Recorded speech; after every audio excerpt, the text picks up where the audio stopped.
What is up, everybody, and welcome to my review of Twisters, the 30 years or so later sequel to the 1996 smash hit Twister. I'm actually one of those people that I've never really been that big of a fan of the original film. It's fine, I don't dislike it, I can watch it and have a decent enough time with it, but I'm pretty sure this is the movie, even at 6 years age, taught me that a movie can be awesome in the theater and kind of suck when you take it home. So needless to say, when I found out they were making a sequel called Twisters, I didn't really think much of it. I wasn't, scared or offended like they were going to ruin my childhood. I wasn't really pumped and excited that we were finally making another Twister movie. I was just like, okay, I'll see it, I guess. Then the trailers came out. They looked pretty good. Starred some people that I really enjoy. Glenn Powell is certainly one of those people that is kind of a rising star that's having a very good year so far, so he certainly drew my interest to the movie quite a bit.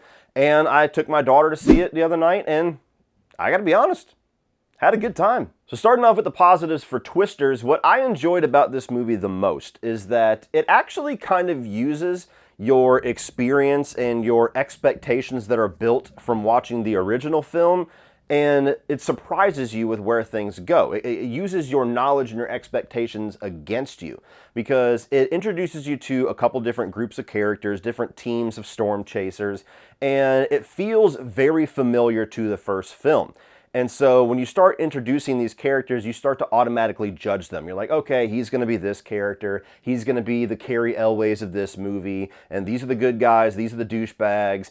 And throughout the movie, your understanding of these characters evolves quite a bit. And almost across the board, what you initially thought of them is proved wrong, and they end up being something entirely different. And so for a movie that the last thing that I expected was compelling characters, that was actually something that I thought brought a really nice little edge to the experience of this one, challenging what you expect of people, and kind of hearkening back to that age-old term of don't judge a book by its cover. I also think that all of the main stars of this film have really good chemistry, and even the side characters are very fun, enjoyable characters. That was one of the more appealing aspects to that original film that still holds up. I did rewatch it last week, and the storm chasing team with Philip Seymour Hoffman and Cameron from Ferris Bueller's Day Off, and of course the two leads of Bill Paxton and Helen Hunt. You carry that over here, where you have both groups are fun characters. And the leads of the movie, and Daisy Edgar Jones, Glenn Powell, and Anthony Ramos are all really interesting characters that have interesting dynamics as well. They both have a very different relationship. There's like a pseudo love triangle, but not quite, which was also kind of refreshing, where it felt like it was very obviously going in one direction and did not. And I just think that they, especially Glenn Powell, just have kind of that movie star quality to them, where you can watch a dumb, fun movie like this and really get into the characters because the performers themselves have this inherent charm to them. As far as all of the action and the CGI spectacle and the actual twisters of the movie, it's all done really well. It's all very convincing, just like how back in 1996 we were all blown away like, oh my god, that looks like real tornadoes, which was kind of the legacy of the movie at the time. We're less easily impressed by CGI nowadays, but they do a really competent job. It looks intense, it looks frightening at times, and for the sequences of the movie that is focusing on just the disaster movie aesthetic, they do a good job. I also think that they do a good job at really riding the line of giving you just enough scientific bullshit to explore in this movie that is not a smart movie whatsoever, and not having too much. You had, again, that in the first film where they're trying to explain what the goal of these storm chasers are and what Dorothy is supposed to do and what the ultimate goal of that is. And in Twisters, you have them, rather than trying to study the form of a tornado and get more data on what a tornado actually is and how it forms, now going a little bit further than that and figuring out if there is a way to extinguish a tornado. Is there a way that once one forms, you can stop it from massive devastation? And what's cool about that plot line is that they really invest you in the emotional aspect of that goal. They show devastation. They show people losing everything that is worth anything to them in their lives because this random storm came through and ripped it all out of the ground. And so you get invested in the fact that whether this is scientifically possible or not, it's a journey worth taking because these things are absolutely devastating. And if we can stop them, we have an obligation to figure out how. At the end of the day, what I enjoyed about this film is that it is one of those big, dumb summer action blockbusters that, to me, gives just enough entertainment, doesn't take itself too seriously, and overall is just focused on giving you an entertaining, good night out at the movies. And that is what so many of us very audibly crave from our blockbusters nowadays. You know, there's ones that just come out and are bad, and that's just the nature of the beast. Sometimes movies are bad, but one of the common complaints you hear a lot about bigger movies, bigger studio movies nowadays, is that they try to do too much. They try to weave in social commentary, or they try to, you know, put in a bunch of science mumbo jumbo in a movie that's about big dumb tornadoes, or you know, whatever the case may be. This is a movie that doesn't really fall victim to any of that, which is one of the reasons why I really rolled my eyes and laughed when one of the bigger trades out there immediately just started attacking the movie, saying, "Why does Twisters not discuss climate change?" Because anybody that's going to watch Twisters does not give a fuck about hearing about climate change, whether they believe in it or not. That's not why we're here. And so that's refreshing. That's refreshing to have a movie that knows that is very self-aware on what its entertainment value that it's going to provide and what its core audience wants. Just a big, dumb, flashy good time at the movies in the middle of the summer. Nothing wrong with smarter movies, nothing wrong with movies trying to do some social commentary, nothing wrong with movies that have something that's actually very valuable and interesting and important to say, but there's also a need and an extreme value for movies that don't really bog itself down with that. Sometimes we want the filet mignon, sometimes we want to go out and have a big fancy dinner.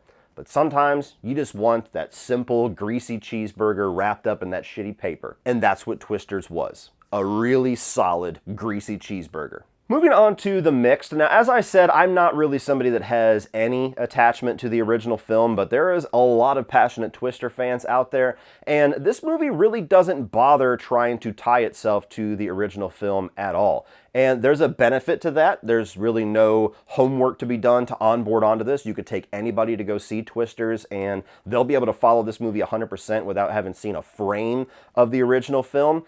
The negative side of it is that those that are big fans of the movie might be a little disappointed that there aren't any mention of the previous characters or the legacy of Dorothy or anything. It's basically just little Easter eggs here and there. Like you see an archaic little version of Dorothy in the beginning of this movie. And so it is a sequel that really is only a sequel of the concept and a sequel of the idea of the movie. It is not tied to the characters or the plot or the story of the original film at all. And now moving on to the negatives. This is a dumb fucking movie. And that's a good thing about it in a lot of ways, but it's one of those films that you're going to get many different reactions to the level of dumb here. And I don't think it's really all that more offensive than the original film, so most people will probably be okay with it, but you literally have characters in this movie that have rigged up a truck to be able to drive into the center of a tornado, auger itself into the ground, and stay on the ground while they study the tornado. And there's a million different things that is just bullshit about that. And it's a continuing thing in the movie, where every time they do something like that, you're like, okay, first of all, bullshit, but let's just play by your rules for a second. Let's pretend that these little 1.5 foot tiny little augers are actually going to hold you into the ground.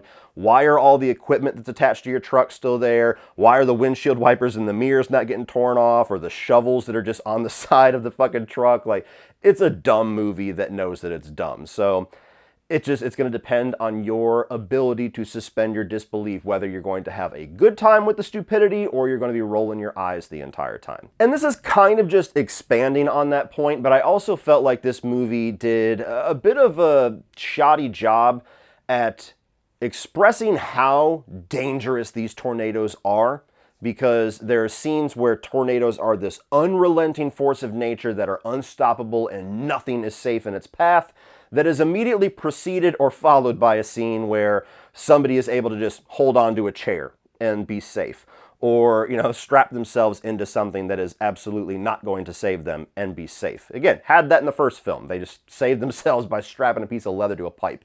But like, you'll have a sequence where people are in a movie theater and the concrete wall with rebar is just whoosh, ripped out of the front of the theater, and chairs and bolts are getting snapped out of the floors, but everybody's able to just hang on.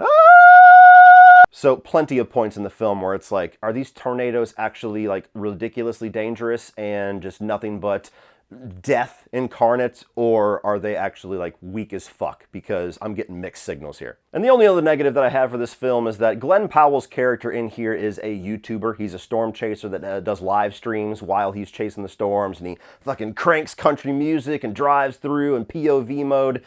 You would never get away with live streams or any YouTube video of any kind while you have copyrighted music in the background.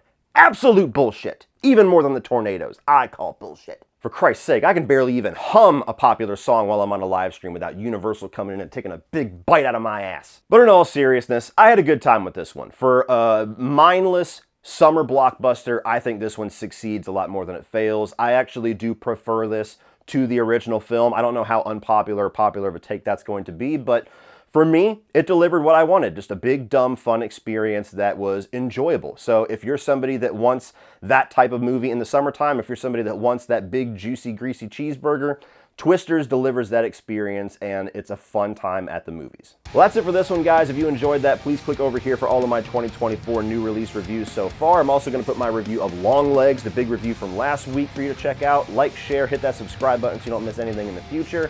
And as always, remember, opinions are like assholes, but that doesn't mean you have to be.